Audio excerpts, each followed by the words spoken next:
ಈ ವಿದ್ಯಾರ್ಥಿಗಳು ಈ ಗಣಿತನ್ನ ಚಂದಂಗೆ ನಾ ತಿಳಿಸಿ ಹೇಳ್ದಂಗೆ ಲಕ್ಷ ಕೊಟ್ಟು ನೋಡ್ರಿ. ಎಲ್ಲ ಕ್ರಿಯೆಗಳು ಬರ್ಬೇಕು. ನಿಮಗೆ ಬರೀ ಇದು ಒಂದು ಬೇಸಿಕ್ ಅಭ್ಯಾಸ ಕಲ್ತು ಬಂದ್ರಿ ಅಂತಂದ್ರೆ ನಿಮಗೆ ಮುಂದೆ ಯಾರು ಹಿಡಿಯೋರೇ ಇಲ್ಲ. ಯಾಕಂದ್ರೆ ಸುಮ್ಮ ಹೆಂಗೆ ಬರಬೇಕು, ಭಿನ್ನ ರಾಶಿ ಎಲ್ಲಿ ನೋಡಿ ಚಟ್ಪಟ್ ಚಟ್ಪಟ್ ಚಟ್ಪಟ್ ಬೇಸಿಕ್ ಬಂದು ಅಂದ್ರೆ ಸರಳೀಕರಣ ತಾವೇ ಬರ್ತಾವ. ಹೆಂಗೆ ಮಾಡ್ತಾರೆ ಸರ್ ಸರಳೀಕರಣಗಳನ್ನು? ಇದು ದೊಡ್ಡ ಅನುಕರಣ ನಂಬರ್. ಇದು ಫಸ್ಟ್ ನೀವು ಕಲಿಬೇಕಾದದ್ದು ಈ ಅಭ್ಯಾಸ. ಇದನ್ನು ಹೆಂಗೆ ಬಿಡಿಸ್ತದೆ ನೋಡ್ರಿ, ಲಕ್ಷ ಕೊಟ್ಟು ನೋಡ್ರಿ.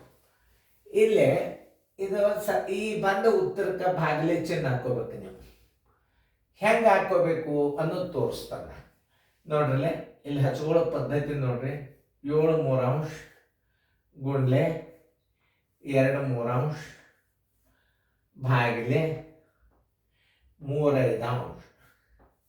ಇದಕ್ಕೆ ಈ ಕ್ರಿಯಾದಿಂದ ಇದಕ್ಕೆ ನೀವು ಭಾಗಲೇ ಚಿನ್ನ ಹಾಕ್ಕೊಂಡು ಇದು ನೋಡಿ 2 ಪ್ಲಸ್ 1.2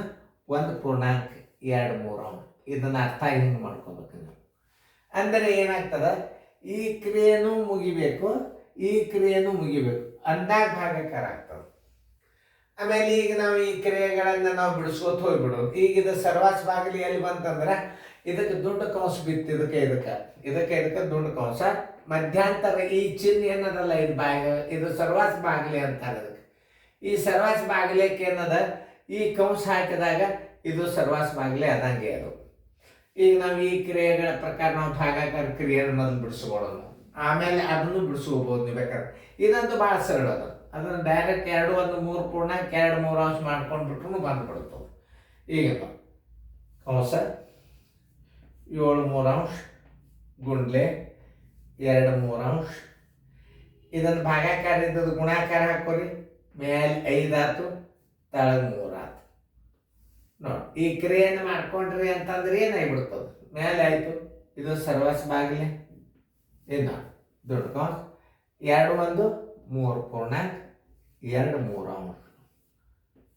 ನೋಡಿ ಎಷ್ಟು ಸರಳ ಅದು. ನೋಡಿ ಭಾಳ ನೋಡ್ತೀರ, ಭಾಳ ಬಿರಿ ಅನ್ನಿಸ್ತದೆ ಗಣಿತ.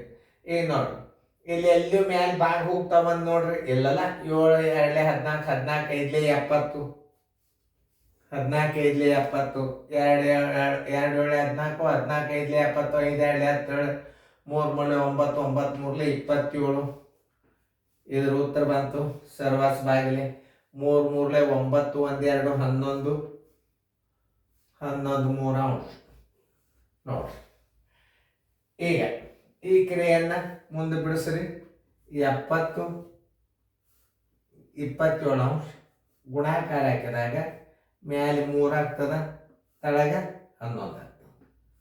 ನೋಡಿ 3 1 3 9. ಈಗ ಎಷ್ಟಾಗ್ತದೆ ಉತ್ತರ ನೋಡ್ರಿ. 71 70 11 9 99. ನೋಡೋದು ಆನ್ಸರ್ ಅಷ್ಟು ಬಂದದೋ ಇಲ್ಲೋ ನೋಡೋದು. ಎಷ್ಟು ಬಂದದ? 70 99 ಬಂದದ್ದು ನೋಡಿ.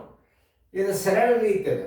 ಆನ್ಸರ್ ಈಸ್ ಈಕ್ವಲ್ ಟು ಏನು? 70 99. ನೋಡಿ ಎಷ್ಟು ಸರಳದ. ಇನ್ನೊಂದ್ಸಲ ತಿಳಿಸಿ ಹೇಳ್ತಾನೆ ನೀವು. ಈಗ ಇಂಥವೆಲ್ಲ ಬಂದಾಗ ಹೆಂಗೆ ಮಾಡ್ಕೋಬೇಕು ಅನ್ನೋದು ತೋರಿಸ್ತೀನಿ. ಮೊದಲು ಈ ಕ್ರಿಯೆ ಹಚ್ಕೋರಿ. ಯಾಕೆ ನಾವು ದುಂಡು ಕಂಸ ಹಾಕೋಬೇಕು ಇದಕ್ಕಂದ್ರೆ, ಈಗ ನೀವು ಅರ್ಥ ಮಾಡ್ಕೋಬೇಕಿದನ್ನು. ಯಾಕೆ ದುಂಡು ಕಂಸ ಹಾಕಿ? ಇದಕ್ಕೆ ಸರ್ವಾಸ್ ಬಾಗಿಲಿ ಅದ. ಸರ್ವಾಸ್ ಬಾಗಿಲಿ ಇತ್ತು ಅಂತಂದ್ರೆ ನೀವು ಹಿಂಗೆ ಹಚ್ಕೊಂಡು ದುಂಡು ಕಂಸ ಹಾಕಿ ಈ ಸರ್ವಾಸ್ ಬಾಗಿಲಿ ಇಲ್ಲಿ ಭಾಗಾಕಾರ ಕೊಟ್ಬಿಟ್ಟು ಇದಕ್ಕೆ ಮತ್ತೆ ಕಂಸ ಹಾಕೋಬೇಕು ನೀವು. ಯಾಕೆ ಮತ್ತೆ ಬೇರೆ ಬೇರೆ ಕ್ರಿಯೆ ಇದ್ದು ಅಂದ್ರೆ ಏನು ಮಾಡ್ತೀರಿ ಅವಾಗ? ಕಂಸ ಹಾಕೋದು. ಈಗ ಇದನ್ನು ಮೊದಲು ಬಿಡಿಸ್ಕೊಂಡ್ರು ಬರ್ತದೆ, ಇದನ್ನು ಮೊದಲು ಬಿಡಿಸ್ಕೊಂಡ್ರು ಬರ್ತದೆ. ಏನು 7 3/2 7 3/2 ಗುಂಡ್ಲೆ 2 3/2. ಇದು ಭಾಗಾಕಾರ ಇದ್ದದ್ದು ಗುಣಾಕಾರ ಹಾಕಿ ಬಿಡ್ರಿ. ಮ್ಯಾಲೆ ಏನಾಗ್ತದೆ? ಇದು ಮ್ಯಾಲೆ 5 ಆಯ್ತು, ತಳ 3 ಆಯ್ತು. ಈ ಕ್ರಿಯೆಗಳಲ್ಲಿ ಯಾವ ಕಡತ್ ಹೋಗೋದಿಲ್ಲ. ಭಾಗಾಕಾರ ಚಿಹ್ನೆ ಹಾಕ್ರಿ. 2 1 3 3 ಪೂರ್ಣಾಂಕ 2 3/2 ಆಯ್ತು. ಈಗ ನೋಡಿ, ಈಗ 7 2 14 14 5 70 3 3 9 9 3 27 ಸರ್ವಾಸ ಬಾಗಿಲೆ 3 3 9 1 2 11 3/2. ಇದನ್ನು ಮಿಶ್ರ ಭಿನ್ನ ರಾಶಿ ಮಾಡಿದ್ವಿ. ಎಷ್ಟು ಬಂತು? 11 3/2 ಬಂತು. ಈಗ 70 27 ಗುಣಾಕಾರ ಮಾಡಿದಾಗ ಏನಾಗ್ತದೆ? ಗುಣಕ ವಿಲೋಮ ಆಗ್ತದೆ. ಇದು ಭಾಜ್ಯ, ಇದು ಭಾಜಕ. ಭಾಜಕ ಗುಣಕ ವಿಲೋಮ ಆಯ್ತು.